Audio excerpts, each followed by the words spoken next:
Hello, नमस्कार. आज मी तुमच्याशी माझ्या डोहाळे जेवणाविषयी काही शेअर करते आहे.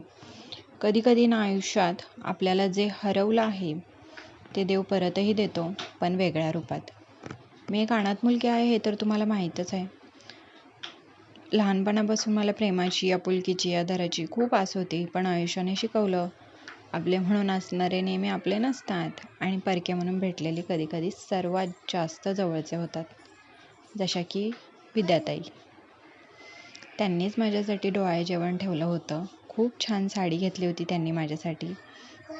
तयार दागिने, मिठाई, फुलांची सजावट, ओटी इतकं सगळं पाहून खरंच मी खूप जास्त भावूक झाले होते. माझ्या आयुष्यातील खूप खास क्षण होता तो आणि आयुष्यात कधीही नसेन इतकी जास्त खुश होते मी त्या दिवशी. थँक्यू सो मच ताई, माझ्या आयुष्यातील हा क्षण इतका सुंदर बनवण्यासाठी.